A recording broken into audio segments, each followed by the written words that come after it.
dươngកំពុងរស់នៅក្នុងពិភពលោកមួយដែលច្បាប់អន្តរជាតិលែងការពារអ្នកទន់ខ្សោយទៀតហើយអ្វីដែលកំពុងតែគ្រប់គ្រងពិភពលោកសប្តាហ៍ថ្ងៃនេះមិនមែនច្បាប់ទេគឺអំណាច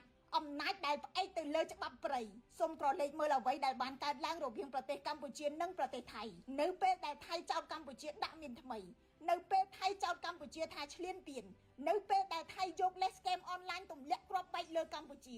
ថៃមិនរងចាំអាញាកណ្ដាលអន្តរជាតិមិនចាំការស៊ើបអង្កេតរួមគ្នាហើយក៏មិនចាំការផ្ទៀងផ្ទាត់ដោយអព្យាក្រឹតដែរថៃបានប្រើកម្លាំងយោធាទាំងកំរោលទ័ពអាកាសថៃបានចូលវាយប្រហារជ្រៅនៅក្នុងដែនដីកម្ពុជាលើសពី100គីឡូម៉ែត្រពីព្រំដែនទីតាំងប្រវត្តិសាស្ត្រត្រូវបានខូចខាតជនស៊ីវិលកម្ពុជាស្លាប់ជាង20នាក់របួសប្រហែល80នាក់និងភៀសខ្លួនជាង60,000នាក់កម្ពុជាបានស្វែងរកកែវភ្នែកយុត្តិធម៌ពីច្បាប់អន្តរជាតិកម្ពុជាបានទទួលយកការសម្របសម្រួលព្រមឈប់បាញ់ព្រមឲ្យមានការត្រួតពិនិត្យផ្ទៀងផ្ទាត់ពីភាគីទី3ក៏ប៉ុន្តែថៃមិនព្រមទេ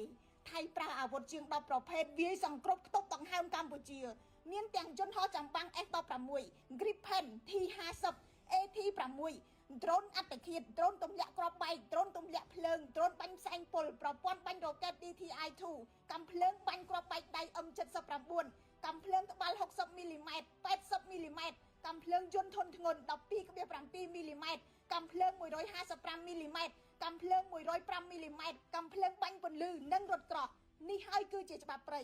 នៅក្នុងព្រៃពួកគេមិននិយាយអំពីភាពស្របច្បាប់ទេពួកគេវាយយើងមុនចោទយើងថែមហើយតាំងខ្លួនជាជនរងគ្រោះពួកគេប្រើច្បាប់ព្រៃដោយដឹងថាយន្តការអន្តរជាតិយឺតយ៉ាវបែកបាក់និងញញើតញញើមខ្លាចប៉ះពាល់ប្រយោជន៍យើងខ្លួនមានកិច្ចប្រជុំមានសេចក្តីថ្លែងការណ៍តែពួកគេនៅវាយយើងធម្មតានេះមិនមែនដោយសារតែពិភពលោកគ្មានច្បាប់ទេ